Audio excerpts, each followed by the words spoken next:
friends, a very warm welcome to you all to the Dialogue Society, the event, The Muslim World and Politics in Transition, Creative Contributions of the Gülen Movement, London Book Launch. The book, as you know, was edited by Greg Barton, Paul Weller and Ihsan Yilmaz, and published by Bloomsbury. For those of you who are unfamiliar with that publisher, that's the Harry Potter publishers. I think is that right? It's correct. And I tell people that and they say, well, it rings a bell. If that doesn't ring a bell, I haven't got another point of reference. But they are reputable publishers, and this was published only just this year.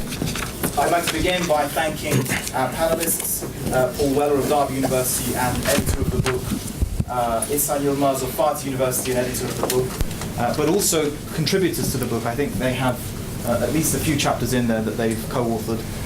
Carol Kirsten of King's College London and reviewer for this panel, and Amina Yakin of SOAS and reviewer of the book for this event. My name is Özcan. I am the Executive Director of the Dialogue Society, and my role this evening is to introduce the organisation as briefly as I can and then chair the event. In terms of the Dialogue Society, for those of you who don't know who we are, just as briefly as I can, we have been going now for 14 years. Our objective is to promote and advance cohesion, togetherness, interconnectedness, and greater understanding. These are very grandiose objectives, and we try to achieve that big, grandiose objective by breaking it down into smaller pieces. And those smaller pieces, or those smaller objectives, are connecting communities, empowering engagement, and inspiring ideas on dialogue. We believe that if we can connect communities through various events and formats, that will lead to greater understanding, that will lead to cohesion in some form.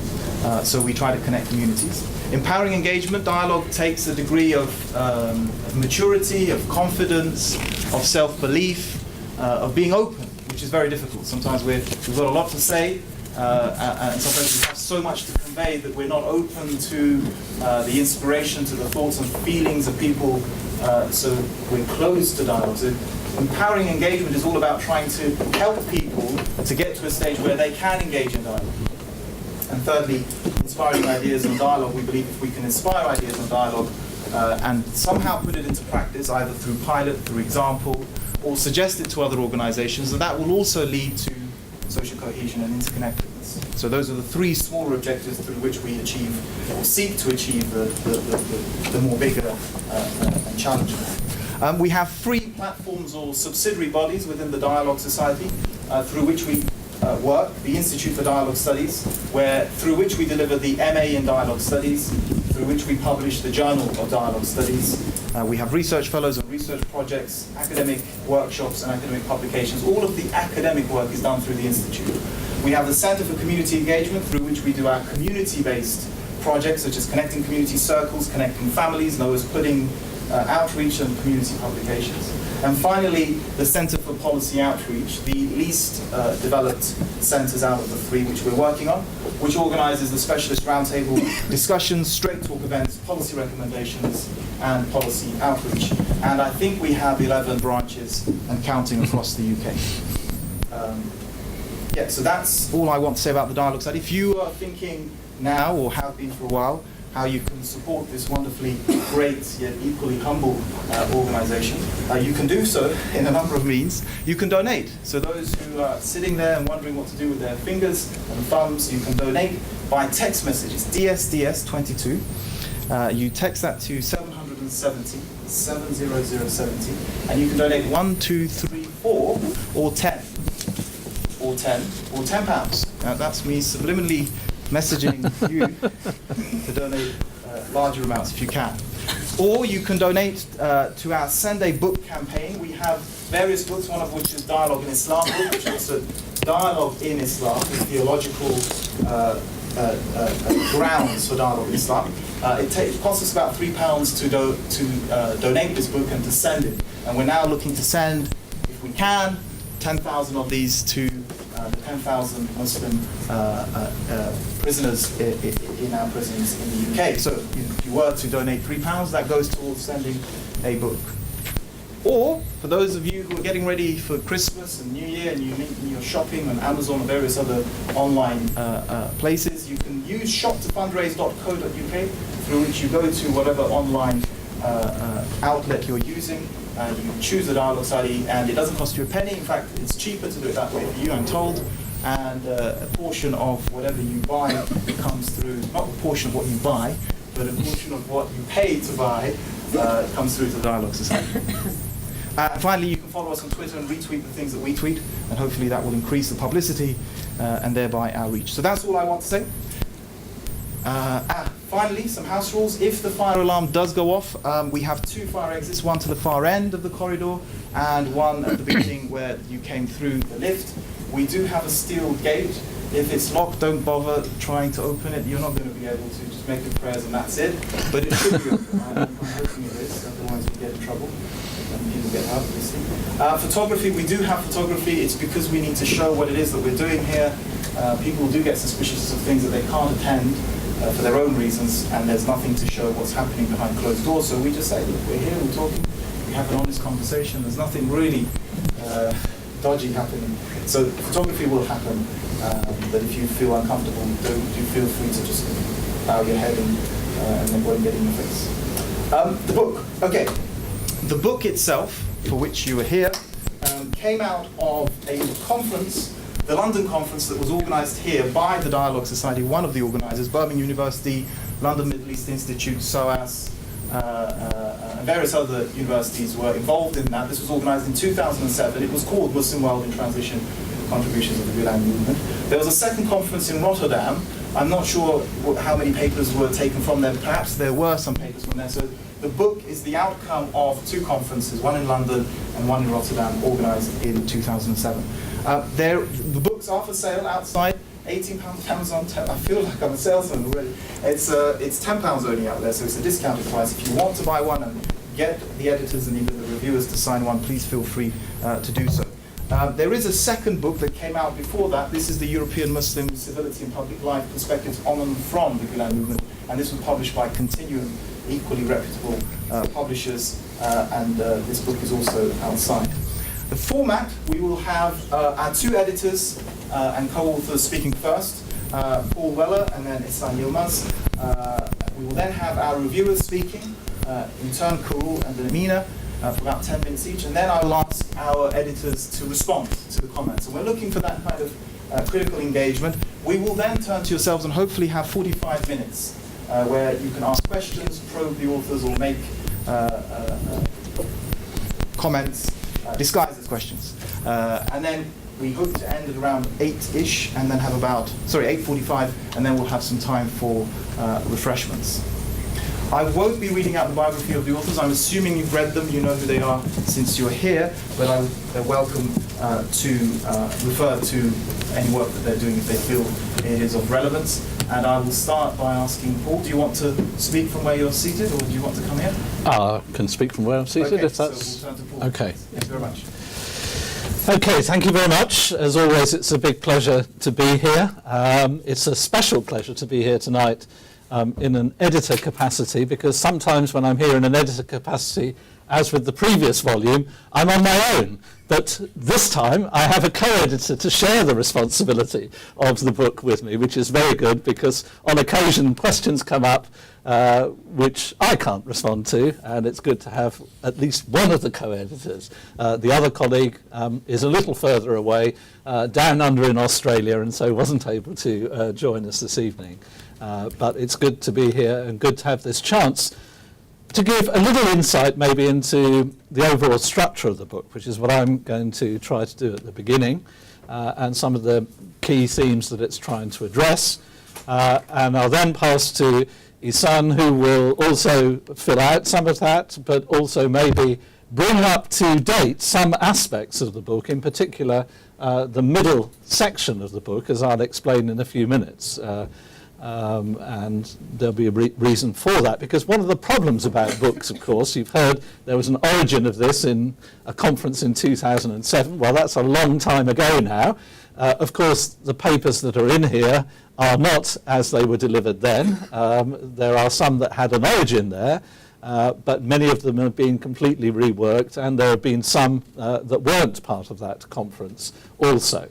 But even then, from the conception of a book and setting out and asking people to contribute to it, through editing it to the point in time where it actually comes out, things also move on. So the start, the origin of this book, and part of the reason for its title and its emphasis, The Muslim World and Politics in Transition, was that the conception of this book was around about the time of the start of the so-called Arab Spring, and that therefore part of what we were looking at related to that broader context. Now, of course, obviously, developments have gone on very significantly and very substantially since the time we started, and even since the time when we submitted the text. So this is always one of the challenges in doing a book, and it's important in the discussion, therefore, that we also take up an even more contemporary aspect than what is possible to find within the book itself. So the structure of the book, overall, there are three main parts to it.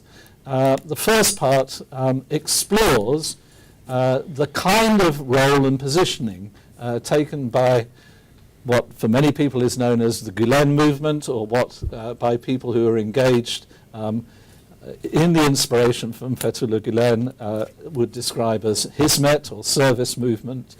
It starts off by looking at the role of this within the public sphere, generally speaking. And of course, our previous volume was also focused on the public sphere, albeit in a European context.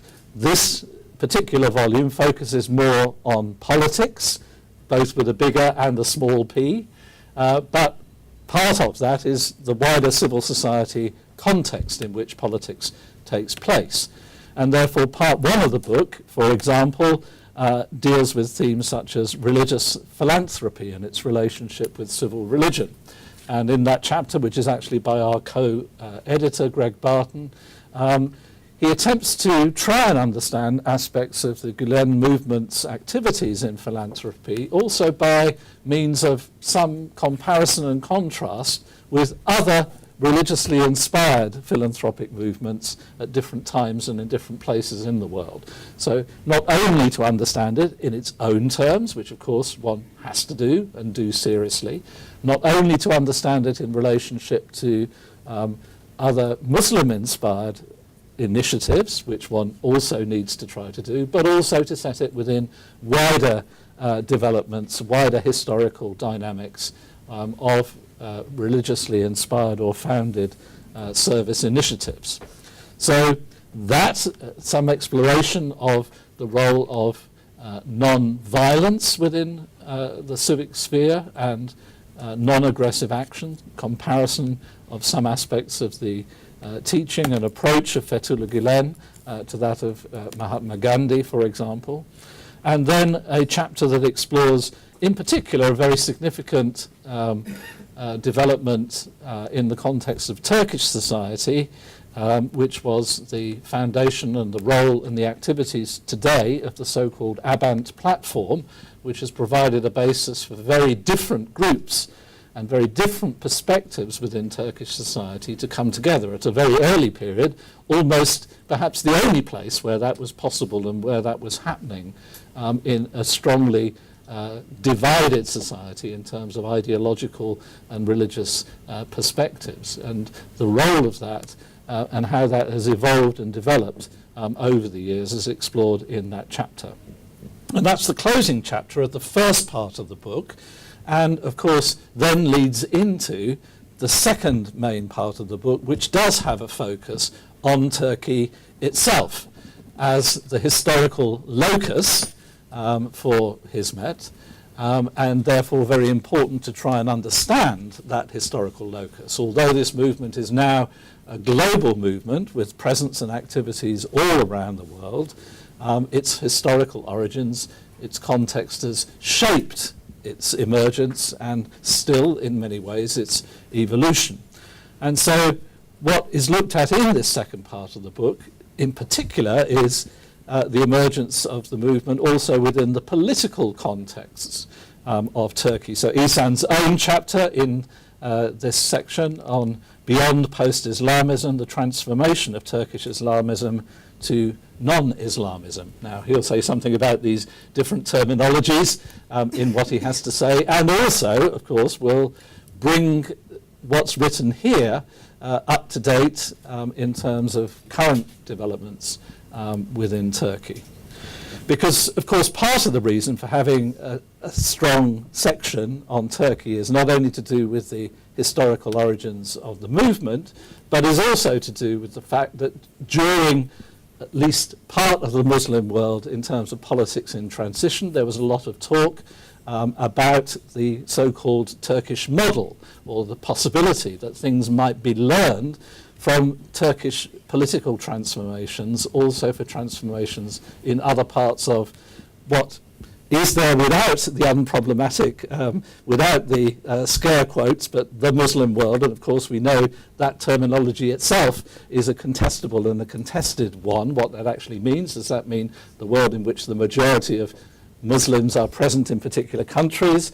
Does that mean a cultural inheritance? Does that mean a religious complexion? What does that mean? That terminology itself is discussed and explored and problematized, but nevertheless, in the common understanding of that terminology, what is it that might be learned from Turkish transitions, given that the Turkish society itself clearly has emerged out of a period in which there were a number of military coups, in which human rights and in which democracy was very problematic, and has emerged into a different phase of development. Now, how has that happened? Over what period of time? What were the conditions for that?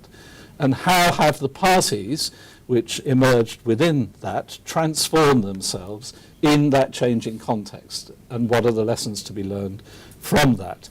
So within this central part of the book, that particular trajectory of transformation of Islamism to non-Islamism, but also what's looked at is, for example, the impact of economics and economic developments on societies in transformation. So Muslims and liberalization, the case of the Gülen movement, is one of the chapters. And then the notion of a so-called Turkish cultural third way, and there the scare marks are around third way, perhaps advisedly so, since third ways always have the difficulty of not being dragged on one side or on another side of a third way. To maintain a third way path is not an easy thing to do. But what does that actually mean? How is that actually reflected in the context of the Gülen movement's positioning within Turkish society? And then finally there's a chapter in that part on Fethullah Gülen and his approach to the question of the possible Turkish membership of the European Union. And that closes that part of the book. And then it leads into a third part of the book. So having had a general exploration in relation to the public sphere, and then having focused in specifically on the Turkish context and also located within politics as well as civil society and economics in Turkish society, part 3 of the book goes on to look at different contexts in the wider Muslim world. So, for example, includes chapters looking at the Gülen movement as a civil Islamic force in Indonesia, which, as we know, in terms of population concentration, represents, in that sense, the largest Muslim population concentration in a single country in the world. Also looking in the context of some of the Central Asian settings, particularly for the educational initiatives of the Hizmet. And then a final chapter which modesty will prevent our director from having mentioned, but authored by Özcan himself here on the Gülen movement and promoting human rights values. How does a classically informed and trained Islamic scholar find a way of articulating from within that tradition with, in that sense, non-religious, articulated human rights systems, and how does a movement inspired by that teaching make those connections and work within those different language registers, but which may nevertheless be seeking to promote the same vision in terms of human well-being, human flourishing, and human dignity. So that, I hope, gives you something of a flavour of what's in this book, and at that point I'm going to stop. Thank you.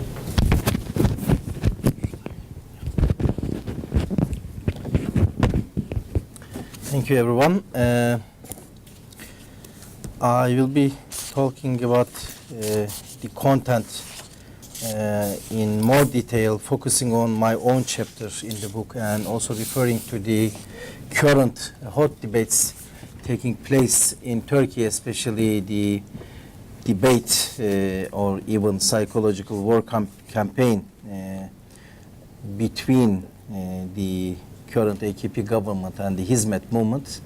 It is a good lesson in the sense that when we look at the Muslim world, we will be having similar issues on Muslim politics, and Turkey has been regarded as a model.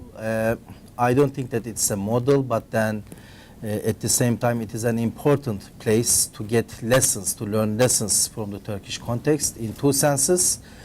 First, you can learn from Turkey what to do, and second, what not to do.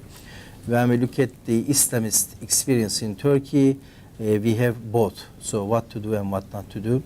And at the moment, the problem in Turkey that we have a very powerful government with a 50% of the mandate, controlling almost 2/3 of the parliament, but also with increasing popularity and political power. In parallel to that, we have an antagonism towards powerful civil society organizations, antagonism towards media, freedom of speech, and also antagonism towards dissent and protest, lawful protest.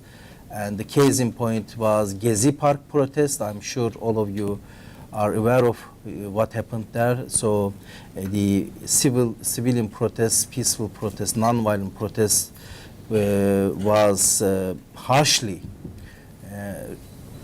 dealt with by the police, and this paved the way for huge demonstrations, and millions of people gathered in the squares to protest against the government. And the problem that we are having between the AKP government and the Gülen movement at the moment is a similar problem. We have a civil society movement based on Islam. It is inspired by Islam, but at the moment it has secular projects. Almost all its projects are secular, actually, and with a focus on civil society, education, interreligious, interfaith, intercultural dialogue, and so on. And on the other hand, we have a government that was not even post-Islamist, but it was a non-Islamist government. And what do I mean by this? I will talk about it in a few minutes.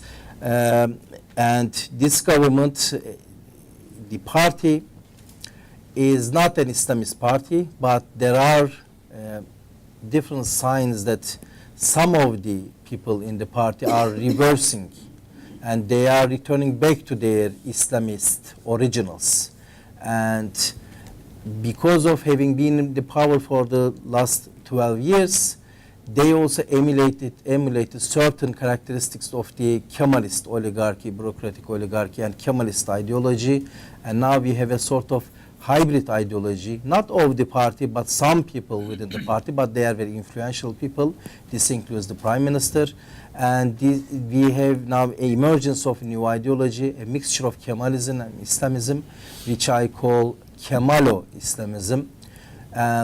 This is worse, because in this case you have the worst elements from each ideology, with a focus on center state, with a focus on state power, social engineering, transforming society by using law, and changing society in line with their ideological vision.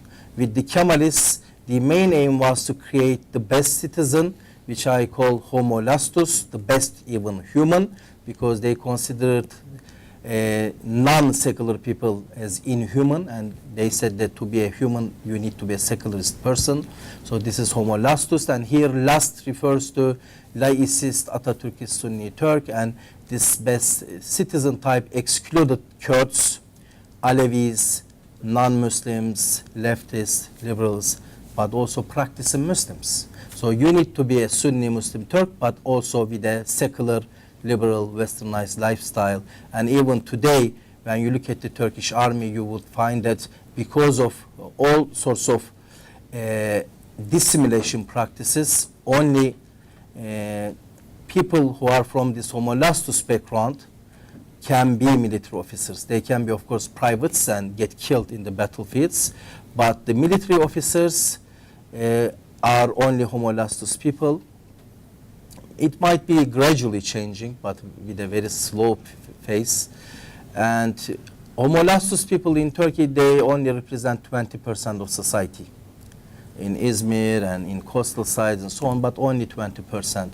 And most of them are voting for the CHP, Kemalist Republican People's Party. But they are overrepresented in military, in the top echelons of judiciary, foreign ministry and intelligence agencies, and they've been excluding all others. And for instance, when a minister from the Republican People's Party, Şerafettin Elçi, said in 1970s that there are Kurds in this country and he's a Kurd. He was imprisoned by the military generals just because he said that there are Kurds in the country. So these exclusion practices employed by the Kemalist state, but now we are seeing that there are some signs, not at that stage yet, because now we are in 2013. Turkey is a country that is at the stage of entering the European Union, and we have human rights standards. Turkish society is much more pluralistic with media and so on, but still the Prime Minister talks about raising a religious generation. And he says that this is a duty of the state. And the government has been establishing thousands of religious schools, Imam Hatip schools, and he is also increasingly upset with the faith-based practicing Muslim civil society organizations such as Hizmet. Because here we have two ideological, if you will, competing visions on Muslim politics, society, religion, and state relations. And this is the actually crux of the book here. So these two competing visions are centered around these concepts. The first one is Islamism, but this is Turkish Islamism. It is, to a certain extent, different from other experiences because Turkey has been a democracy despite the interruptions since the Ottoman times. The first Ottoman parliament was established in 1876, and non-Muslims were accepted as equal citizens despite all sorts of drawbacks and mistakes. And 35% of the first Islamic parliament in the world in history were non-Muslims, 35%, Greeks, Armenians, Jews, and so on. So Turkey had this experience, and Islamist parties in Turkey have been accommodated by the state despite the state repression and so on, and they were players in the democratic game in Turkey. Yes, they were never allowed to come to power, and their parties were closed down by the constitutional court almost on a regular basis and so on, but at the end of the day, they could voice their opposition and their dissent democratically. So they were not outlawed and they were not put into prison. So this moderated Islamism in Turkey, and at the end of the 20th century, they decided that with this Islamist ideology, they could only get maximum 20% of society, and most practicing Muslim civil society organizations, religious groups, Sufi brotherhoods, and so on, were not voting for the Islamists. They were always voting for the center-right parties and staying away from the Islamists, finding their rhetoric repulsive and also radical, marginal in a sense. But then they said that they changed their understanding, and their understanding, this Islamist understanding, was, as I said, centered around the state, capturing the state power by either revolution in the Middle Eastern cases, but because in Turkey we had democracy, despite its limitations and illiberal tendencies, they were democratically aiming to capture the state power and then changing society from the top and creating, similar to the Kemalist Homo Lastus imagination, similar to this, a Muslim nation, whatever that is, a Muslim nation in line with their ideological pretensions and ideological vision. So that was their aim, but then, as I said, at the end of the 20th century, they said, this is too much, people are not voting for us, and when we come to power, the military comes and they find a good excuse on the basis of our ideological radicalism, so they stage a coup against us, and this is not practical. So they said that we are now conservative Democrats, and this is what I call non-Islamism. So it is based on, it is not Islamism anymore, it's based on human rights. Instead of calling the European Union Christian club, as they did before, they called European Union is something that we should join. And then they focused on universal human rights, plurality of viewpoints, and importance of civil society, and so on. But nowadays, we see problems with that. And so with increasing power, as I said, now they are regarding media, for instance, when you have a criticism in the media. Just yesterday, the Prime Minister said in the Parliament that the media is attacking the Parliament. And the media is trying to impose its views on the Parliament. But this is what we have in democracies. As long as you do not use guns, we have media to influence the Parliament and to voice the concerns of the people. And it is up to the Parliament to decide to accept these views or not. As long as you are not resorting to violence, the media would write things. As long as they are not fabricating news, they are not insulting the politicians. And this is not something that happened, actually. And at the moment, the debate is on the closure of the prep and tutorial schools or tutorial centers owned by not only people who are affiliated with the Hizmet movement, but with others, because of the centrally administered entrance exams to universities and good high schools.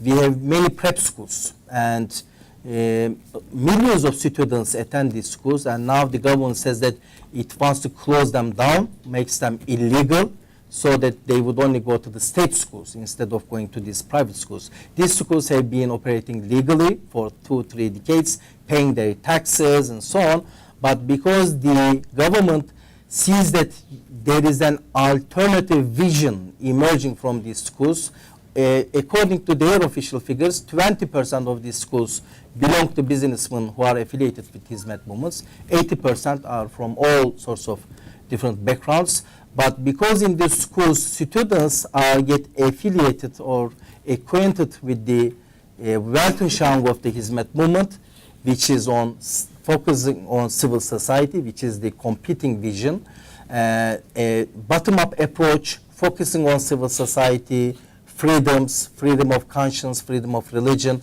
but not capturing the state, but operating within secular environment with freedoms and liberties. And the government, it seems that sees this alternative vision as a rival and even an enemy. It is like the Bush doctrine. You are either with us or with them. And this is the Islamist ideology. They divide everything, all social phenomena, into dichotomies, into binary oppositions. So it is either black or white. And it seems that now they are concerned about this civil understanding of Islam or civil Islam, and they want to impose their understanding of Islam, which is political Islam, on society, and they do not want students to get this civil Islam understanding in the schools. And in the schools, of course, Islam is not taught, but then, as I said, students get acquainted with these ideas because of the teachers and others in the schools, and the government finds this unattractive and even as an enemy vision for its own power and hegemonic power in society, and they've been using all these Gramscian apparatuses, media and all others to attack this alternative vision at the moment. So we have all sorts of different lessons in this Turkish experience. So with its positive aspects, it can be emulated in Muslim societies, but also we should be aware of the negative negative issues and problems in the Turkish context as well. Thank you. Okay, thank you. Am I audible? Yeah. Not too at the time. Okay. Hope that's better. I'll sort of pick up where Ihsan left off, because the part of the book that drew my attention immediately is that middle part, which is entitled Muslim Politics Beyond Post-Islamism. And I found that interesting because my research sort of deals with post-Islamism, and this clearly signals that this is not the end of the road. Because as Ihsan said, there is such a thing as non-Islamism, which probably pushes things a little bit further. Now let's take it one step at a time. Post-Islamism is a new way of thinking of the place of Islam, of religion, in the public sphere within the Muslim world that has become disenchanted with Islamist agendas. This idea that Islam is the solution and has a sort of ready-made recipes to address all kinds of societal problems. But the thing with post-Islamists is that although indeed they take what they call a hermeneutical approach to, say, religious scriptures, including the Quran and the Hadith, and they borrow indeed very liberally from all kinds of advances that have been made in the humanities and in the social sciences, up to very adventurous, intellectually very adventurous projects where they use postmodernist philosophy and post-colonial theory. At the same time, there remains what they call an Islamic referent. This is a term that Tariq Ramadan, for example, uses, that yes, there is benefits to borrow from ideas that were developed in the Western academe, but that does not necessarily mean Muslims cannot benefit from it, but we apply it to our own tradition. The non-Islamist position pushes it a bit further. They say, do we even need these kind of references if we deal with real-life political, social, economic problems? And they sort of say, no, there's no need. Because notions like universal human rights, civil society, community capacity building, democracy, they fit the bill. They work well enough. The only thing that you could say in terms of an Islamic referent would be that individual Muslims still take the Islamic teachings, the wider civilizational tradition even of the Muslim world, as a moral compass. But it does not need to be translated into political agendas. And in his chapter, Ihsan identifies AKP as a kind of a political party that indeed has embraced this non-Islamist attitude. Is that the only example there is? And would that turn Turkey again, which is often used as a sort of an exceptional case? Right? That, well, it may work in the particular circumstances of Turkey, but you can't apply that anywhere else. And then you could say, well, okay, that model is very nice, it's non-Islamist, but it is a Turkish thing. When I read the chapter, it resonated with things I was reading, which were not developed by Turks. And apparently there is also a sort of a non-Islamist strand of thinking among Muslims, for example, from Iran. Yes, you have post-Islamist intellectuals there, they call them the religious intellectuals, and these people sort of fit that bill. Yes, we move ahead from Islamism towards hermeneutics, using deconstructionist text analysis and what have you in dealing with religious scripture. People like Abdul Karim Soroush, for example, and Mohsen Kadivar. But there is even Iranian intellectuals, admittedly living in exile, sort of self-imposed exile, who go that step further as well. People like Hamid Dabashi and Ali Mirza Passi, currently based in America. And there was even a concrete resonance with the point Iksan brought up, is that the Islamist parties of the Erbakan era sort of had what he called a Jacobin view of state and revolution. That refers to the French Revolution model of enlightenment. Now this is exactly the point where Hamid Dabashi and also Ali Mirza Passi disagree with the post-Islamists in the sense that they don't go far enough. What they do is they make a distinction within Enlightenment thinking. So they borrow from Western thinking, but they say you have to be careful that you don't compare apples and pears. Hamid Dabashi uses Hannah Arendt, who wrote a book on revolutions where she makes a clear distinction between the French Revolution and the American Revolution. And she sort of chucks away the French Revolution because it became almost as totalitarian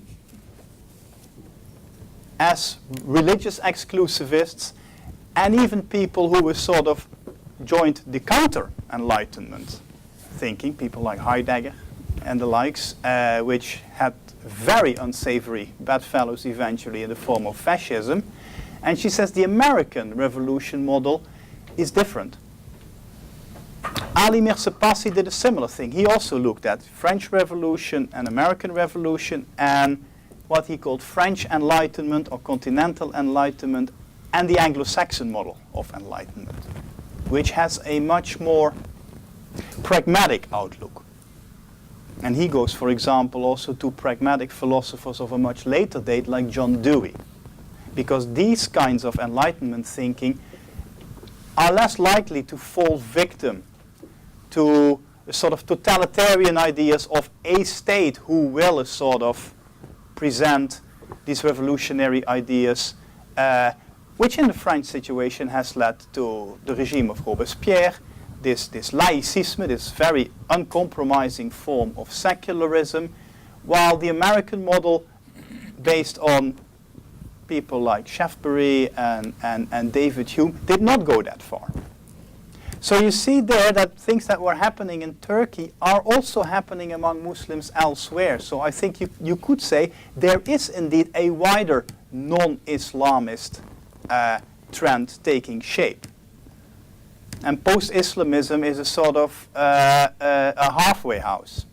Not so strange because, as Iksan explains, the term goes back to 1996. It was introduced by an Iranian scholar, Asif Bayat, who says, yes, things are changing. People are not stuck in the Iranian revolution model of 1979 anymore.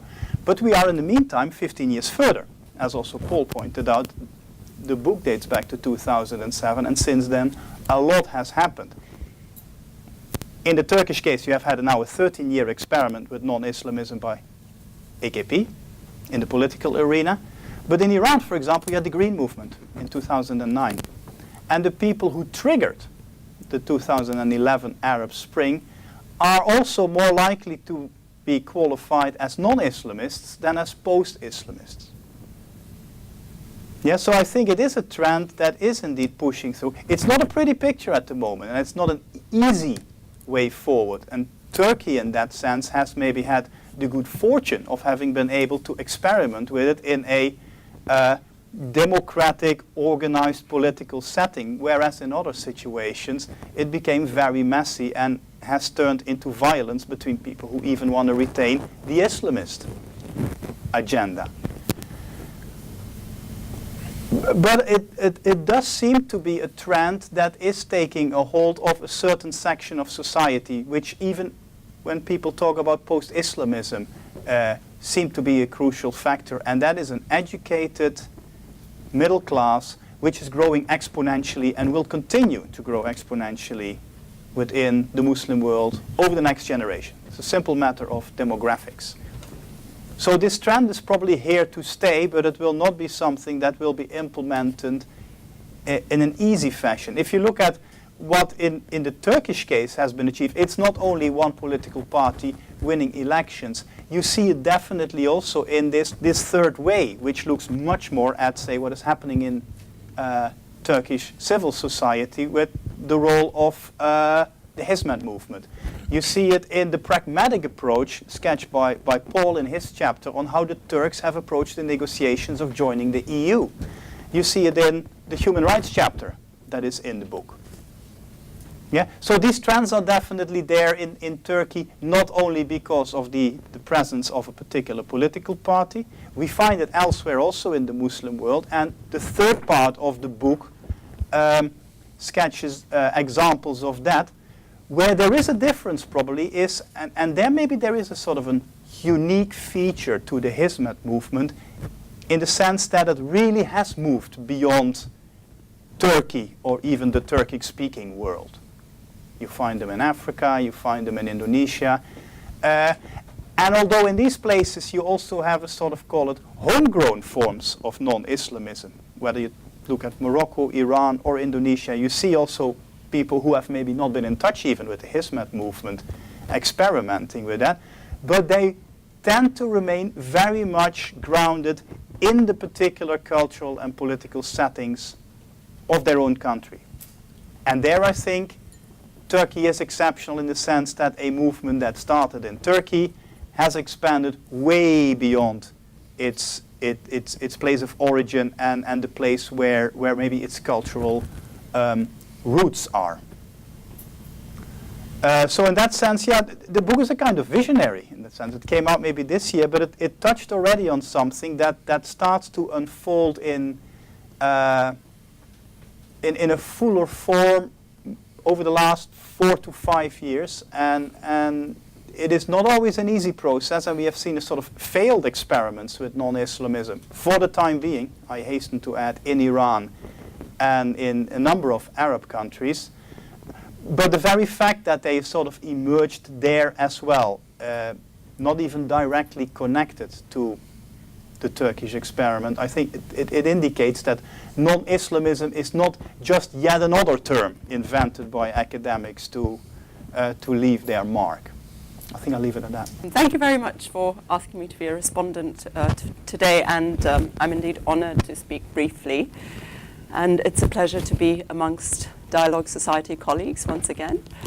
And first of all, before I kind of launch into what I have to say, I'd like to congratulate the 2 editors who are here on the publication of the book. And what Paul was saying at the start struck a note when he was talking about the fruits of hard labor and how editing is a very laborious process.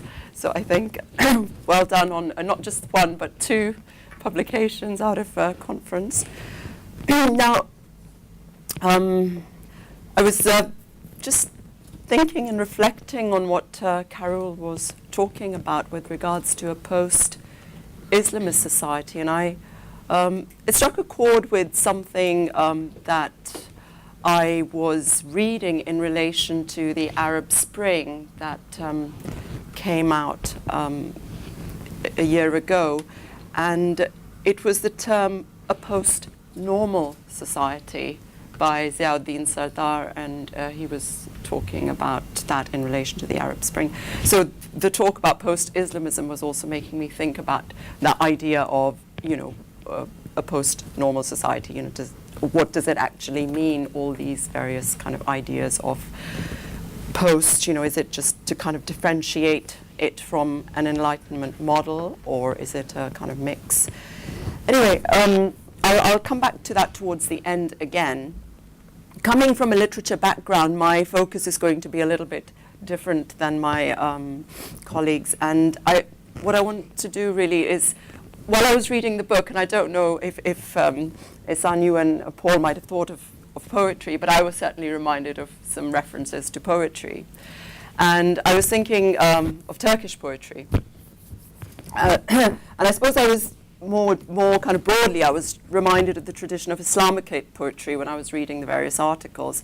And there are many things that struck me in the discussion and critique in the book, as it revolves around themes and case studies that grapple with ideas of the secular, the modern in Islam, and its interpretation by Gülen, who was greatly influenced by the 20th century Turkish theologian Nursi.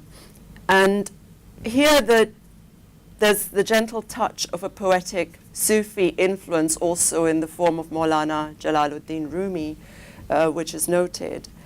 And Sufism, as everyone here probably knows, has been a powerful force historically in cutting across class boundaries in the mobilization of Islam across the world. And it's certainly mentioned in the book as well. And there's also kind of a flip side to it in the sense that it has an appeal in the Western world also as a soft face of Islam.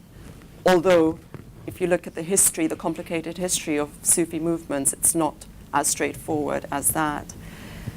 And juxtaposing against the kind of Sufi philosophy, I thought of another poet, who comes out of a very secular tradition in Turkey. Perhaps maybe he would fall into the post-Islamist sector now, I don't know. I was reminded of someone like Nazim Hikmet, who was known for his socialist views and, banned and various sort of things.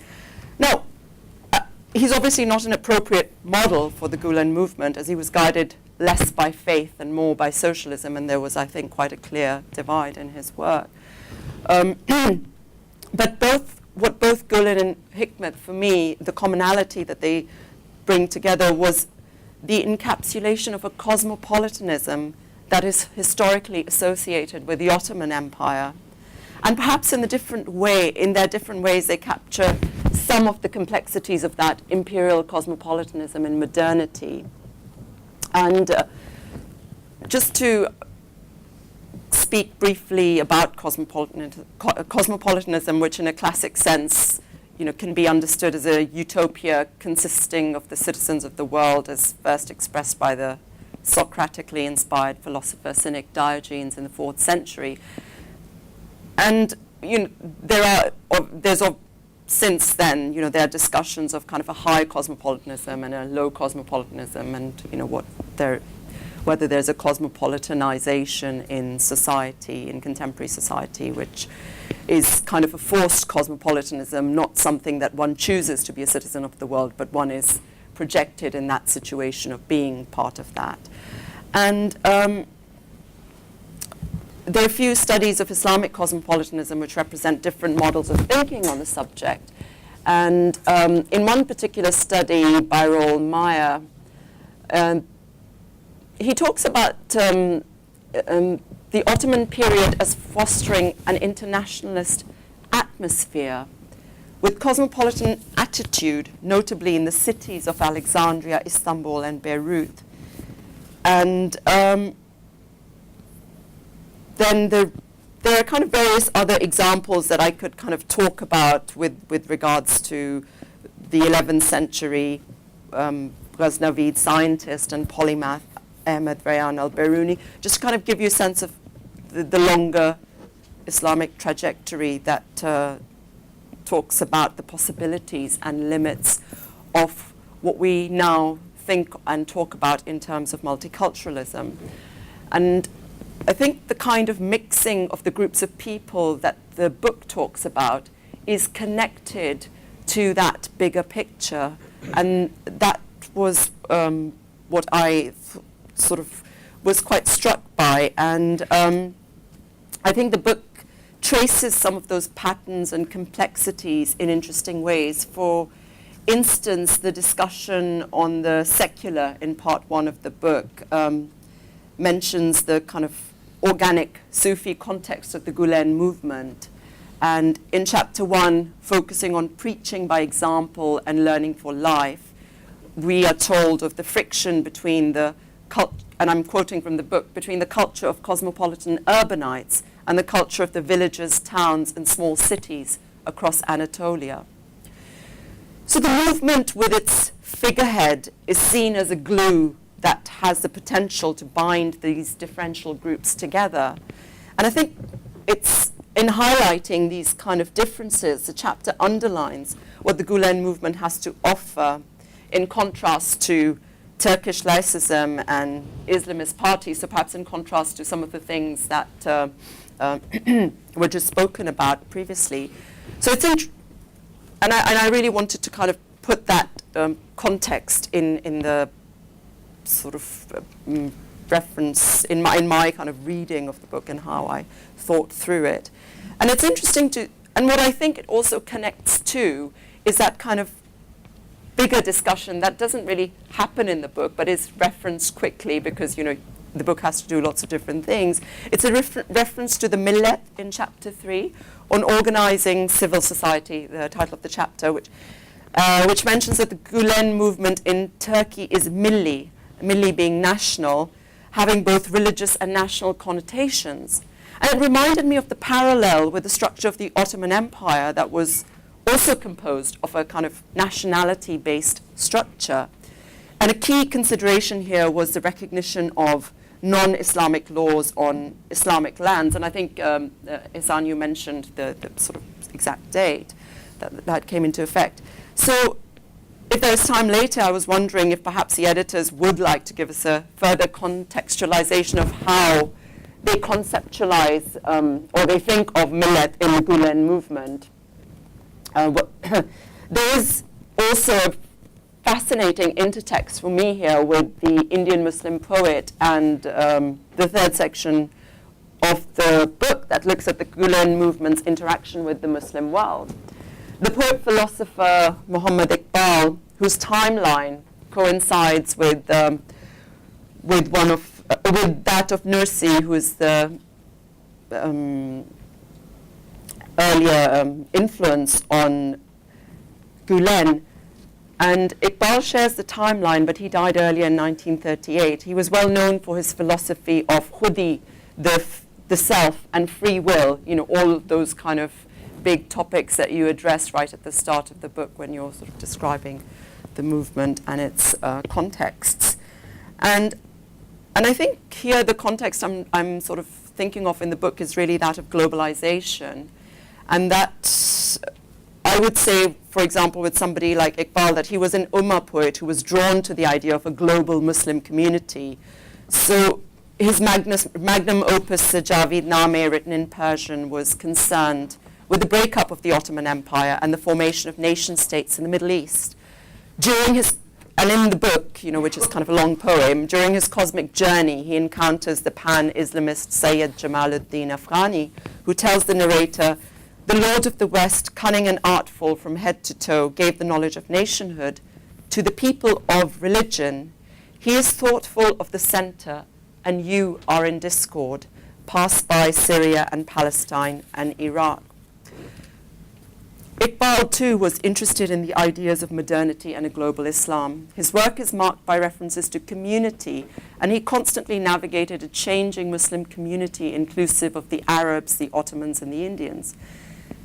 And I suppose this brings me back full circle to what I started with, which was the reference to the Arab Spring and the openings for democratic development that the book talks about, and that it throws up in the Middle East. To say that, you know, a lot of these questions are also what the movement interacts with is something also very historical, and a recurring idea in the book is that of an Islamic democracy and the model of democracy that was envisioned by Fethullah Gülen.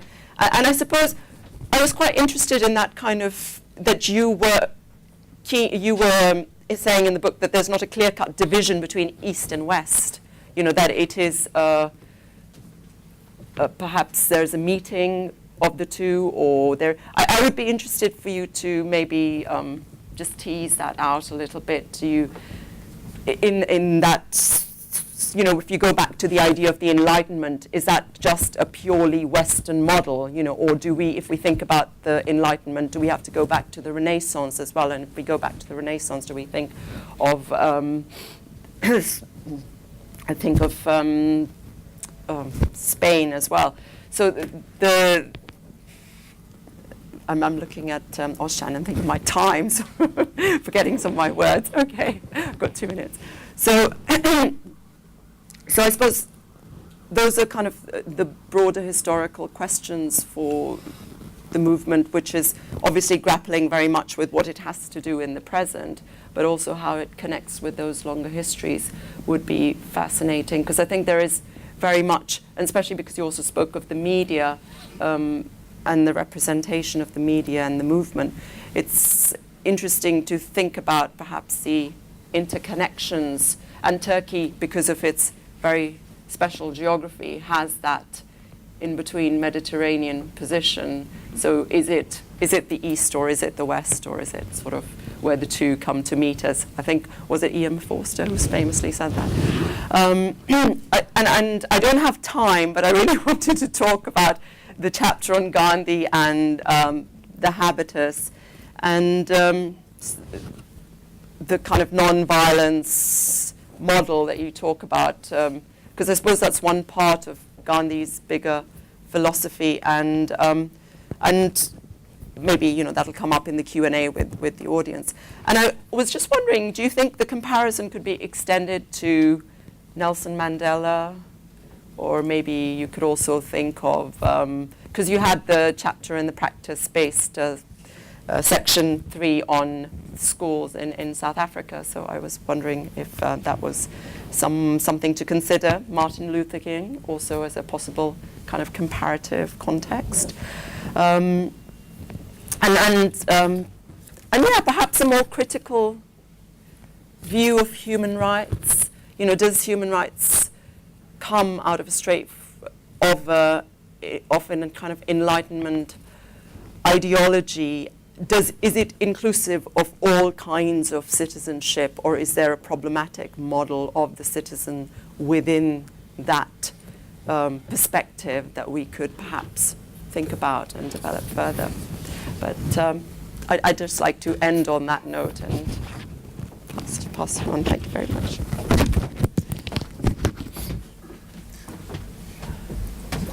Well, thank you very much for our speakers, editors and reviewers, and I'll now turn back to the editors, desperately running out of time here, so a lot has been shared by Carol and Amina. How much of that they can pick up, I don't know. Some of that perhaps you can pick up during the Q&A. I'm going to give you 7 minutes each only. I do, forgive me for that, to respond. But if I can just, two questions that I extrapolate from your presentations, which you may want to dwell on, you don't have to. Carol mentioned that the movement is not unique, or rather non-Islamism or the non-Islamist trend is not unique in the Muslim world, and there are examples in Iran, and he said that his movement was unique, perhaps in its sense that it's moved out of Turkey, out of the Turkish and Turkic world. But my question there, perhaps playing on the back of that, if I may, and perhaps putting that to Ihsan, if he wants to pick up on this one, is what is the potential of the movement to influence the Muslim world? And we know that generally the movement is more active in other parts of the world, and it's a late arriver in the Muslim world. But looking at the title of the book, how much can Hizmet influence the civil society, and perhaps relations between politics and civil society in the Muslim world?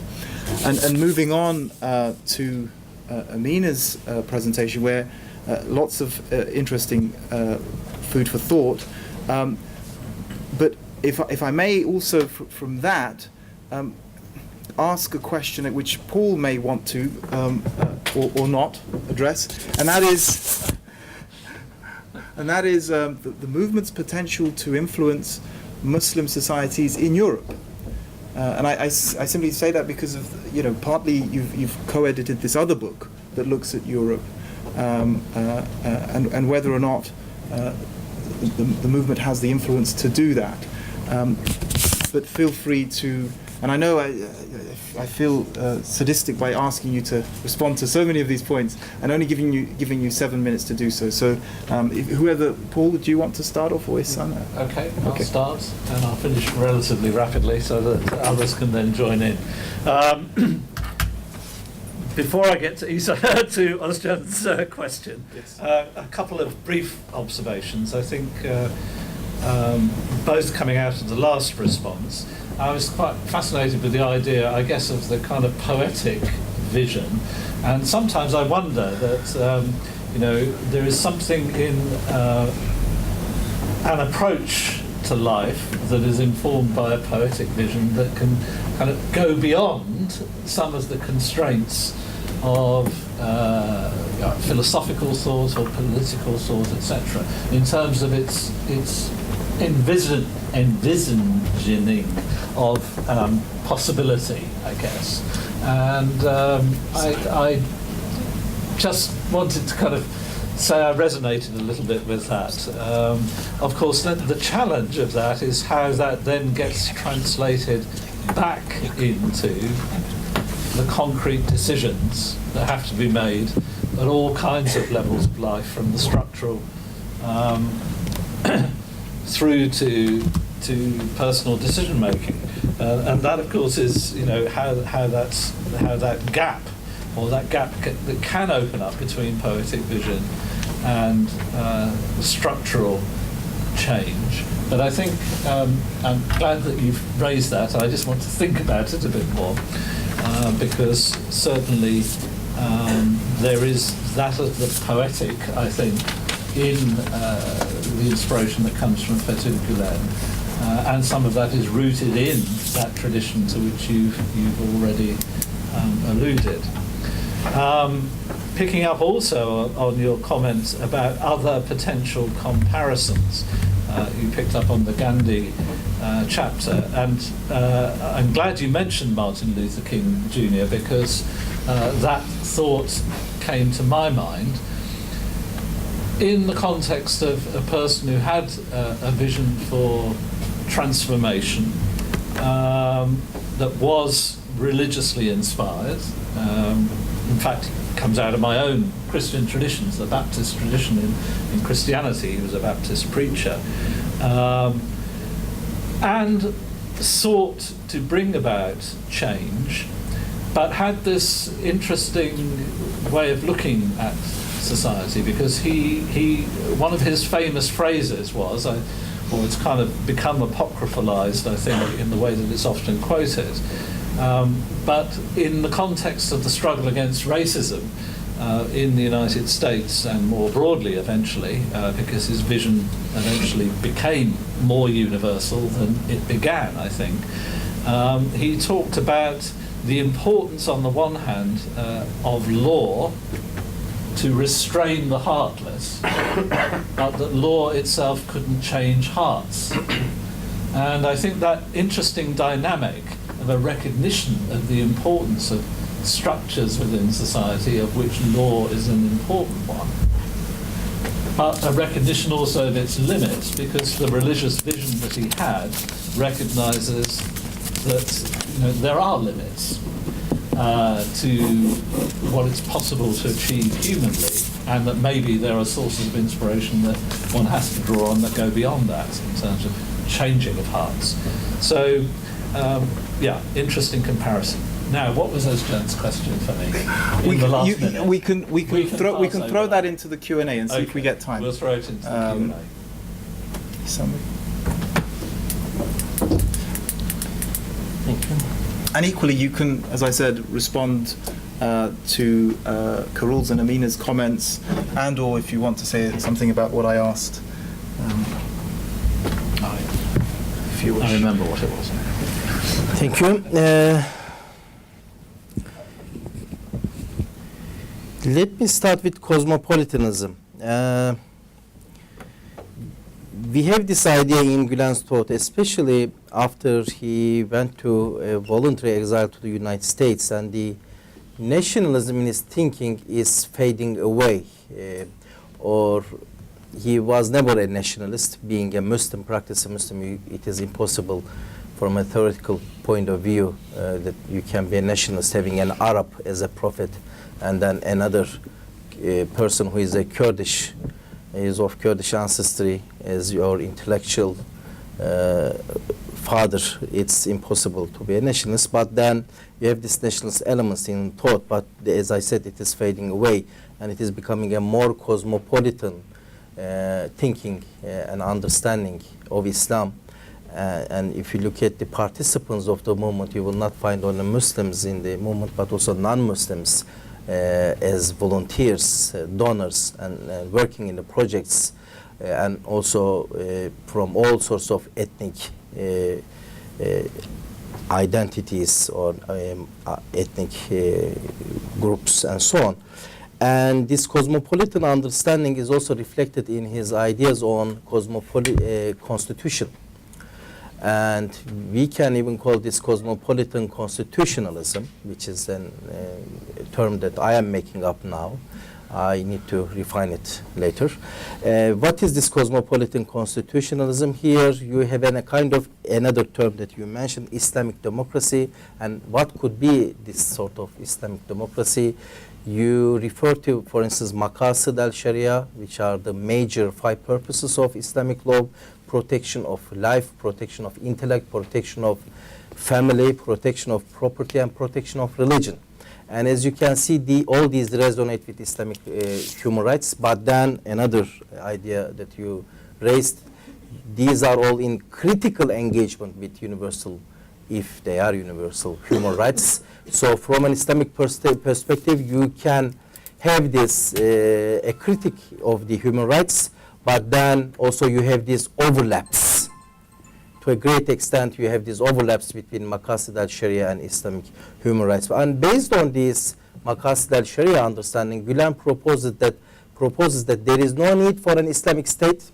As long as Muslims are free to practice their religion in the public sphere and public space, then this is more than enough for them. And in this understanding also, if we listen to one of his very famous students, Ahmet Kurucan, and his ideas are well reflected in one of Dialogue Society publications, Dialogue in Islam, you will find that he even says that non-Muslims in a so-called Islamic democracy must be positively discriminated, for instance, if they do not have any money to publish their religious propagation books. So that in order to benefit from this maqasid of protecting intellect, but also protecting religion, Muslims must be given opportunity to listen to other religions, to understand other religions, and to actually benefit from being a human, the caliph of God on earth, the vicegerent of God.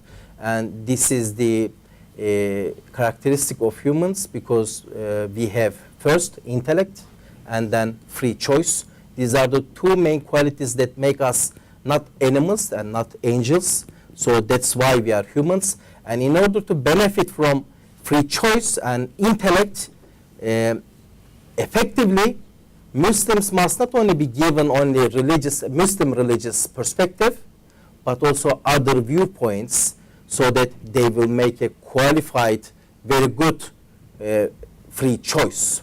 And Quran even challenges non-Muslims, infidels and so on, who do not believe in the message, and this is really a manifestation of freedom of religion and freedom of speech, freedom of thought in Islam. Quran even asks the non-believers that if they do not believe that Quran is the word of God, they can come up with their own version, a competing version. So you can see the limits, and you don't have any limits actually here with regards to freedom of speech, because you can even write a Quran, a non-Islamic, un-Islamic, anti-Islamic Quran. So you have the freedom of speech. So Kurucan and also Gülen says that murtad, for instance, apostasy in Islam, yes, in the classical understanding, this was a political decision based on ijtihad, because when you change your religion, that meant that you are changing your side during war. But now we do not have states based on religion. So if someone changes his religion, this is more than enough. This is just okay, because this is something based on free choice. How can Islam limit free choice? And it is not a political decision. This is a decision based on freedom of conscience and freedom of religion. So in such a society, based on Nursi's understanding of secular parliament, because as I said, 35% of the first Ottoman parliament was non-Muslims, and some conservative Muslims challenged this understanding, and they asked Nursi a question saying that how can these non-Muslims be parliamentarians in our parliament? And he said that when you are sick, where do you go? you go to a doctor.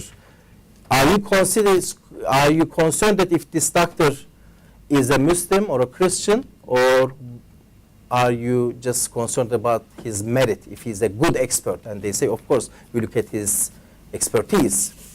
We disregard his religion. He says that, what are these parliaments discussing and debating on? They say building our roads and talking about our taxes and deciding on these issues. And he says all these are secular issues, similar to your illness. So these issues can be decided by people who are not Muslims, and this is based on merit. So Gülen follows in this example. He says that regardless of their religion, people can be prime ministers, judges, prosecutors, and so on. So even in a so-called Islamic state or Islamic democracy, if such a thing exists, people with this cosmopolitan understanding, as long as they are citizens in the state, regardless of their religious background, they will have this equal citizenship rights. And with this, I'll finish. But if there are questions on this East-West, and if there is a division between East-West and Enlightenment and idea of human rights, I will respond to that as well. Okay, and at that point, we can open it to the floor. If you can just say your name and the question, and if you're posing it to a particular panelist, if you can point that out. Yes. Mohammed Amin. The Gülen movement, with many organizations, clearly has a lot of actors and people in different kinds of leadership roles. But my question is about the intellectual leadership and contribution. And I hear a great deal about Fethullah Gülen's thinking, and of course, when a person is alive and the movement is named after him, that's understandable that most of the thinking comes from him. But are there any other people who've made serious intellectual contributions to the Gülen movement? At this point, I'll take one question and an answer, but then we'll sort of take two or three. Is that posed to Paul and his son, and perhaps if the panelists want to? His son, do you want to respond to that? Okay. The movement is very young. It started only in 1970s. And first, maybe Gülen also needed to prove himself. And he was born in 1941, and he was at the age of 30 when he started this movement. So it is taking time, and we do not have at the moment, the movement doesn't have at the moment intellectuals who impacted on the minds of people in volunteers and so on, but there are several people who could be considered as intellectuals who are concerned on these issues and so on. But then there is another, I would say, not an impediment, but a kind of concern. Not even concern would not be a good word to use. But then Gülen is so an important thinker and leader that it is impossible to simply say several other things in addition to what he's been saying. So he's been actually, he's at 75, at the age of 75, around 75 now. But still, despite his age, every day you hear that he is simply presenting a new idea. He is not repeating himself. And it is very difficult to keep the pace with him and just present new ideas. And especially he's well-versed in Islamic sciences, but also he is very agile with regards to Western philosophy, Western technological advances, political issues and challenges and so on. So it's been very difficult to simply outperform him. But then, yes, there are several others. I mentioned Kurucan, for instance. Enes Ergen is another philosopher, and you can talk about Heidegger with them for 2 hours. And they've been writing on these issues, and they are impacting the minds of people in the movement. For instance, on dialogue, Gülen has been developing, Kurucan has been developing his ideas on this apostasy issue and on several other issues. For instance, I did not hear this idea of encouraging, even positively discriminating non-Muslims in a Muslim polity. I heard this just a few years ago from Kurucan, And then when I met Gülen just a few months ago, I asked him this. I put this question to him, and he confirmed. Yes, he said yes. In a Muslim polity, yes, one should encourage them and so on. But I heard this from Krujan first of all. It was his original idea. So we have these people and several academics emerging, but they are at very young ages, at the age of 25, 30, and so on. It takes time. Maybe 10 or 20 years later, we will be confident to say that, yes, you have this guy and that guy. Paul, do you want to comment on that? Otherwise, I'm going to go back to the floor. Only the general comment that given the commitment to education and given the role that education has in any case within this vision, I think there's good grounds to expect that emergence in the way that Ihsan's spoken about. So that's all I'd add. Okay. I get the idea that there's some questions simmering from this back end of the hall there. Somebody from... Oh, there you go. Yes. Dr. Ihsan, elaborating on the positive Sharia and the 5 sort of rules to make judgment in the Muslim world in the verse. Taking into consideration the many languages, Turkish, Arab, Indonesian, Indian, Urdu. So how can you judge that? Okay, before... Sharia. Does that make sense to you? Yes, yes, I Okay, can. so Yeah. before I turn to you on that, so that anybody else with a question? Anybody from the ladies? No ladies? Many ladies? We feel free. Look, this is the Dialogue Society. With it, I mean, you've had some ideas. You've heard some ideas here. Some that you may feel challenged by. Some that you want to challenge. It's okay. I mean, you can say everything that you want to. Anybody here? No? Yeah, I'll ask something. Yes. There you go. There we go. Do you want to put that now? Well, in the book, the page 152, I think. Sorry, Somebody's read the book.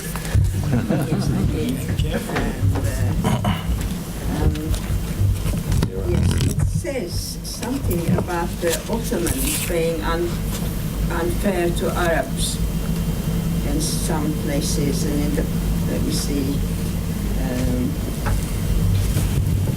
it's the middle section. It says, this is not all the past Ottoman injustices towards the Arabs to the religious outlook of Hira, but rather to suggest that backing this outlook with action would connect the magazine in purpose more dynamically to the concerns of Arab society, etc.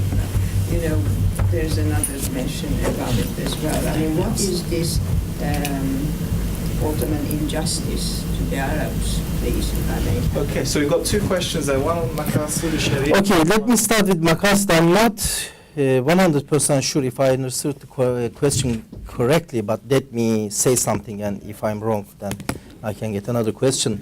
Maqasid, I mean, even Quran has been translated into 150, I don't know, maybe 200 languages. So you cannot, of course, get the 100% the same meaning, but then with these exegesis and other things, you understand Quran. And it is God's law and wisdom that He created thousands of different languages, and they are all signs of, they are all ayat, so signs of God's existence and His omnipotence. So it is only natural that we have all different languages, so they are not barrier, but they are actually, He created, this is another verse, people in tribes so that they would understand each other better.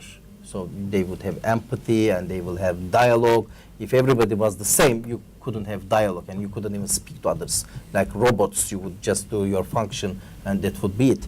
So Maqasid could of course be applied in different places, and Islamic law has been applied in different places in different, with different understanding. Even in Saudi, today's Saudi Arabia, 30 years ago, 13 centuries ago, you had Hanafism, Hanbalism, Shafi, and even among Arabs, we can talk about different, and they had actually hundreds of different Islamic legal schools, madahib, and then some of them couldn't perform well in the Islamic jurisprudence market, they couldn't sell their product, and at the moment we have 4 major trademarks in the Islamic legal school market, the 4 major methods. So this diversity is not a barrier to apply to Maqasid al-Sharia, and at the end of the day, they are universal standards, and universal standards could easily be applied in any context. The Ottoman injustices, yes, there have been many Ottoman injustices, not against only Arabs, but against Kurds, against Turks, Albanians, and so on. This is unfortunately the case. Maybe we are not talking about the Selim the Grim first, not his time. Maybe we are not talking about Fatih Sultan Mehmed, the conqueror, or Suleiman the Magnificent, but towards the collapse, if you look at the 17th, 18th, 19th centuries, with regards to taxation, just one example, taxation. And the Ottoman taxation system was based on this selling it to the private entrepreneurs. So what they did, the state, it wasn't a modern state, so it couldn't directly collect the taxes. It couldn't penetrate the society. It wasn't, as I said, a modern state. So what they did, they said, okay, Istanbul's taxes, it is 1 million liras. If you pay me 500,000 in advance, then you can go and collect these taxes.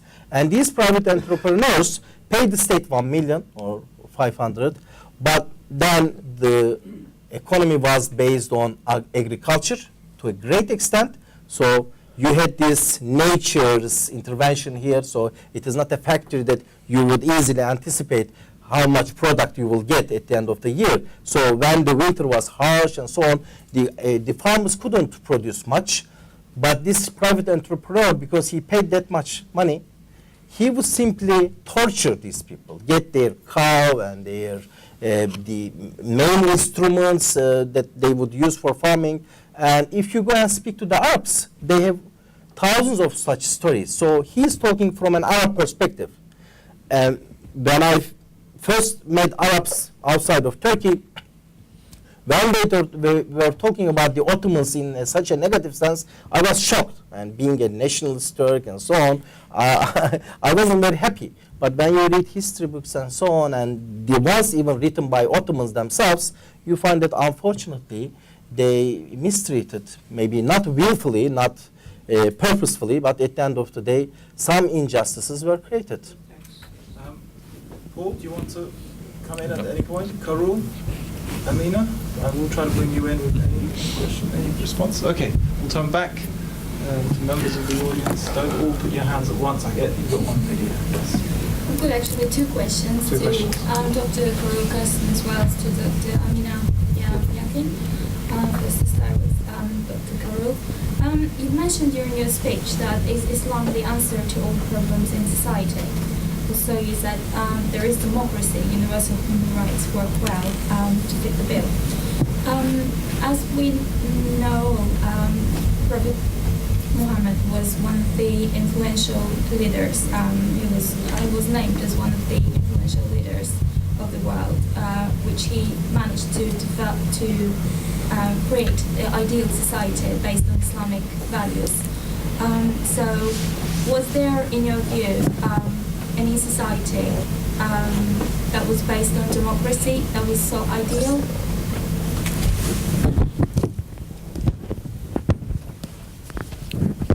You mean now at the present? Yeah, but I think also you should be extremely careful in idealizing the time of the Prophet and the pious ancestors, as they are called. There is indeed a tendency to sort of hold that up as the benchmark, and that, you know, after the disappearance of the righteous caliphs, it was downhill from there. Excuse me, 3 of the 4 righteous caliphs did not die in bed. They were assassinated. So that society was by no means as perfect as it is presented. Others present the Abbasid Caliphate as a golden age, and in terms of cultural achievements, you could make that case. But I think any idealization of any society is a very dangerous thing to do. If it is in terms of inspiration, I can understand that if there is certain individuals who can held up as exemplary, yes, then the Prophet Muhammad could qualify in that sense. But I think to equate that with this whole generation and the two subsequent generations as a sort of models of perfection, I think, is a historical fallacy. And that is exactly why democracy at present is also not perfect. Winston Churchill said it's a terrible way of governing, but it's the best one I know. You know, it is as simple as that. We are humans, and as Isaiah Berlin said, the crooked wood of which humanity was made. I think there's a degree of honesty to recognize that, and that even trying to emulate the Prophet and thinking you can reach that benchmark would be futile and almost demeaning to a religion if you think that you know, a religion has a perfect model to arrange a human society. I don't think it will ever be able for humans to live up to that, and they will only get frustrated. I have a friend in Thailand who is a Muslim who works on non-violence, since that subject was brought up as well. And instead of using the Gandhian model, which he said is way too demanding for people, satyagraha, ahimsa, and all these notions, he said, yeah, maybe the Mahatma could handle that, but he was quite special. Human beings will always found wanting. And as a thought experiment, he wrote Machiavelli's The Prince. But not from that cynical view we have. He said, what if you would convince people, he called it the non-violent prince. He said, what if you convince people that actually it's in the interest of a government to be non-violent because they will achieve their goals actually in an easier fashion than by waging war. It's a thought experiment. But it was exactly that. He picked the most cynical political model possible and sort of turned it around. So I think we have to be very careful to hold up saintly figures. And they are there. That's why we have this whole notion. To hold them up as something achievable, and if we only try to copy them in any possible way, you know, and Salafis go into the ridiculous of, you know, using the miswak and the beard and the dress style. They're just copycatting the Prophet and think that automatically that makes them also morally equally upright. Okay. And you had another question? Yes. Well, To thank you very Amina. much for the answer. For distinguishes Islam and democracy. Dr. Amina also mentioned Islamic democracy. So how would you define Islamic democracy? Oh, good. I think I would be out of my depth as I would. I was quoting actually from the book when I was referring to the model of Islamic democracy. I was referring to how it's represented with regards to the Gülen movement in the book that's under discussion. I mean, I share Carol's views, so I don't think I could add anything further probably to it. I mean, democracy, as we know, is a complicated experiment, and I suppose it's in. It kind of also has flirtations with military interventions and coups and all those sorts of things coming from that part of the world where you see different things. So you can see it, democracy holding itself up as the better example, but also being completely implicated in certain other things. Islamic democracy, I'm not sure. I think the jury's out on that one, for me. Okay. And while waiting for that to turn, yes, we've got Jem with one hand there. Nobody else from this end? Because I'm going to start firing my own questions, and don't start putting your hand up at that point. So another hand there. Zia, you looked like you had something to say. You look cross. When someone was speaking about the prep schools and AKP, I saw you fidgeting in your seat. You're going to go home, put your head on the pillow and think, oh, and then do a tweet. Now is the time. Now is the time. Okay. Jem. Well, my question is what does the movement offer to British Muslims in particular and the British public in general? You've come back to the question that Paul willfully forgot that I asked. We have a taker on that question. Third edition of the series. Movement, yeah. British Muslims. Yes, and the British public Muslims. The second question is, if I may, the Turkish PM Erdogan declared that his intention, he said that his Turkey wants to join the Shanghai, after doing his last visit to Russia, and then not European Union. Do you think that we are losing Turkey, the European Union perspective? Do you think we are losing Turkey forever? I think it would have been the perfect opportunity, having Turkey, to prove that not the European Union is not a Christian club. So is Europe losing Turkey rather than vice versa? Oh, is that coming to me? Okay. The first question first. Oh, hang on. No, I'll do I'll come back to that one. I mean, my own position in relation to Turkey and the European Union is that I think one can put it round the way that in the chapter Fethullah Gülen put it round that way. It's also an issue not just to be looked at from the Turkish side, but to be looked at from the European Union side. And I think my own position on that is that both economically and culturally and religiously, Europe, as it's currently constituted in terms of the European Union, would greatly benefit from Turkish membership of the EU. Economically and demographically even. Demographically, one is very much aware of the context of the European Union, ageing population, and the exact opposite demographic in Turkey. And you know, there is a potential mutual interest in that. But of course, at the present time, all the issues to do with migration are highly sensitive. The rise of the kind of political movements and parties in the current economic crisis, but there again, you know, there's, albeit that in Turkey the economic situation has slowed down compared to where it was, it nevertheless is very different compared to, in terms of growth position, compared to the majority of the European Union. And of course, historically, it's not correct to view Europe as, quotes unquote, a Christian continent because of the presence of varieties of religious tradition, historically going from pagan traditions, remaining, you know, very strong and present in parts of Europe throughout the centuries. The Muslim presence within Europe, not only the Iberian presence, but also in more recent times, you know, countries such as Poland, for example, where people think Muslims, but of course since the 17th, 18th century, significant, not large, but significant in Polish history, Tatar Polish Muslims, you know, within that context. So, so Europe is by no means religiously monochrome, and those who seek to portray it as such, I think, are following their own particular agenda again.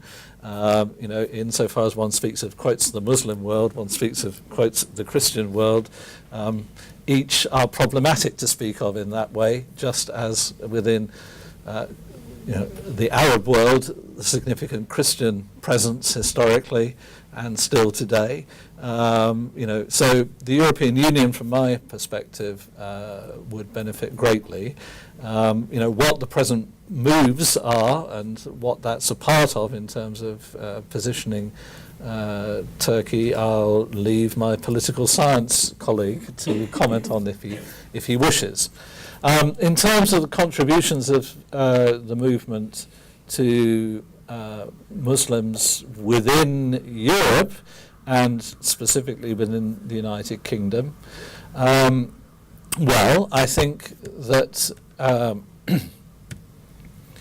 first of all, there's a question for movement-related organisations themselves, and this is part of a discussion that I know goes on in terms of how is it possible to make a contribution kind of organisationally when it's very easy to become pigeonholed within the Muslim scene as being, making contributions from a particular angle or not, and is it like taking sides with one kind of tendency within the Muslim community? And I think this is a very difficult issue. I think that in portraying and in creating spaces in which not only Muslim interests are pursued, because some Muslim organizations, for understandable reasons, are concerned primarily with advancing Muslim interests, okay?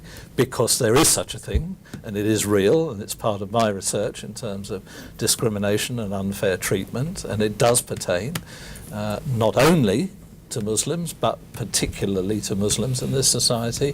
One can understand why it is that some Muslim organizations will focus on securing the rights and interests of Muslims. But to me, part of the vision and the importance of what Hizmet-related organisations do in the UK is to say and to portray and to act in ways that go beyond that self-interest, to try to create spaces in which the wider civil society of believers of other kinds and people who are not believers can come together and share around, well, what this book is, what the dedication in the front of the book is really, which is this book is dedicated to Muslims everywhere who are struggling to live a more authentic Islam in their personal lives, and by working together with all others who are seeking to bring a measure of justice and peace to our common world.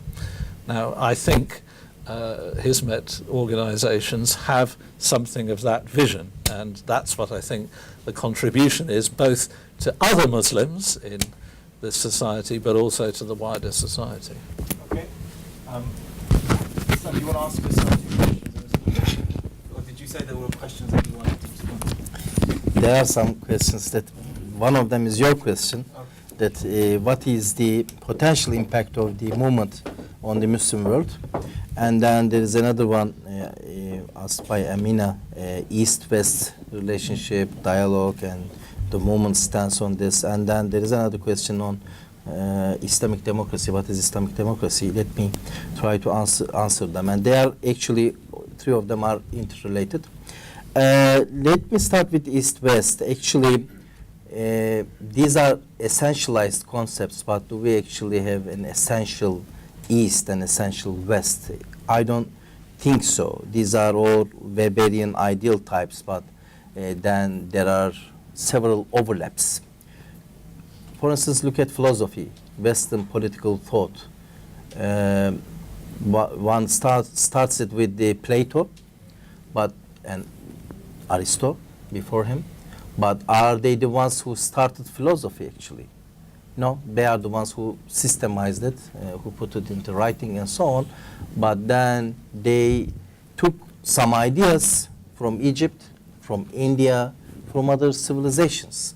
So this is only a continuation. And then Arabs came and they interpreted and translated the works of these people, and through them, through Indonesia and the modern Europe also received some of them. So you have all these different overlaps and hybrid philosophies, so and many common points. So with a cosmopolitan understanding, we can find many different common points between the East and the West, so dialogue becomes easier. So based on your commonalities, you can talk about your differences, and you can be in critical engagement. And this is what Gülen has been offering. But also in Nursi, we find the understanding that Europe is not one, it is two, at least two.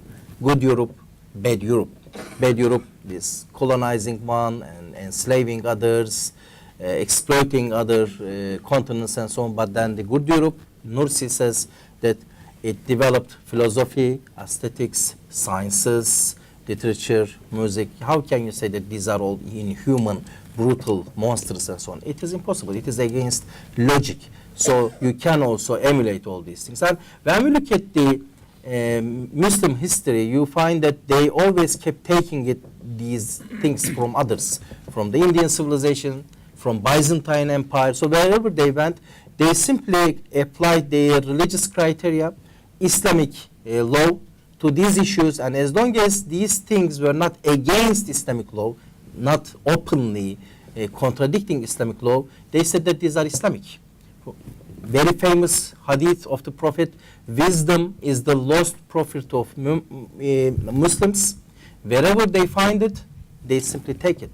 So, and you can interpret wisdom in different political wisdom, economic wisdom, and administrative wisdom, and so on. And let me take this to the understanding of Islamic democracy. I don't think that you can formulate a concept which is called Islamic democracy. It is better to talk about Muslim democracy, putting the emphasis on agency here. So instead of talking about an idealized, essentialized Islamic democracy which you can find in Quran, this is impossible because you don't have such a thing. So we shouldn't idealize the past because they have all different understanding and they try to kill each other and they had all different competing political visions, even the caliphs and the companions of the Prophet themselves. And when we look at the Quran, unlike what the Islamists have been arguing, it is not a constitutional book. It is not a law book. Only 300 verses out of more than 6,000 have legal content. And almost all these verses with legal content, they are not on public law, they are not on constitutional law, they are on family law, contract, and all other things. And constitutional law that you can get from Quran, you can only get 2 or 3 verses, and one of them is that you should do your business with consultation. So rulers must get consultation, so they shouldn't be dictatorial rulers and deciding for everything on themselves. And then other universal principles and guidelines, such as a ruler must be a just ruler, he mustn't be a thief, and he mustn't just brutally kill others, he mustn't, you shouldn't kill innocent people if they haven't done anything wrong, and so on. So you can only get these universal ideas, but when you look at Muslim history, you find that there are all sorts of different Muslim polities, different Muslim constitutional arrangements, different from each other. So you cannot just a blueprint for an Islamic democracy or Islamic state in Quran and Sunnah. It is our test. And humans, Muslims, this is what Muslims believe, Muslims are here to be tested so that they would see themselves if they deserve punishment or if they deserve reward. And these political issues are all our imtihan, our test. So we will show our intellect, if we can use our free choice, our intellect, our human capabilities and human endeavor to use it for a good purpose, for creating the common good, if you use an Aristotelian concept, to serve others, or to simply brutally kill them and create oppression and injustices. So it is up to the humans. Yes, Muslims, based on these guidelines, can develop a Muslim democracy, and based on Gülen's and Nursi's understanding of democracy, Islam, Islamic constitutionalism, what I offer, I'll just in a few minutes I will try to summarize, what I offer is that this sort of Muslim democracy could be developed based on ideas of Jürgen Habermas and Alfred Stepan, another the American political scientist, twin tolerations, and Habermas' understanding of religion in the public sphere. So you can have a sort of Muslim secularism, if you will. It may sound as oxymoronic, but it is not. So in this understanding, I'm talking about a Muslim majority country. But you can also talk about a country which a Muslim with a Muslim minority. But let's only focus on a predominantly Muslim majority country. In this country, the state could be secular in equal distance to all others. And let me refer to your millet system question. So you just treat all different religious groups equally. They have their autonomous spheres, and like in India and Pakistan, even in Israel, with regards to their family laws, they can apply their own religious laws, and the state wouldn't try to impose a uniform, modern homogeneous law on them. So they can have these different applications in their family issues, religious issues, and so on. But the state would have a secular constitution, would have a secular civil code, and so on, so that people would be equal citizens, regardless of their religion. But what about the religious demands? Can you not make any laws based on Quran and Sunnah? Yes, you can. But how?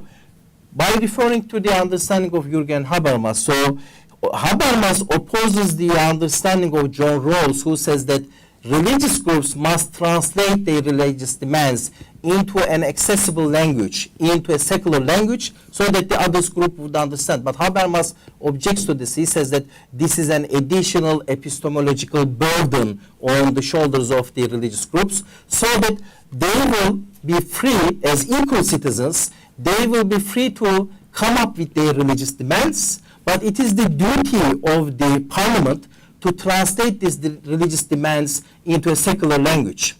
To put it into a very simple formulation, let me give you the headscarf example from Turkey. So in Turkey, many Muslims have been demanding that they should wear headscarf. They must be allowed to wear his headscarf as civil servants, as university students, and so on. But according to Turkish constitution, which is secular and secularist, you cannot say that, okay, this is Islamic obligation, Quran says this, and so that Muslim ladies must be allowed to wear this. This would be against constitution.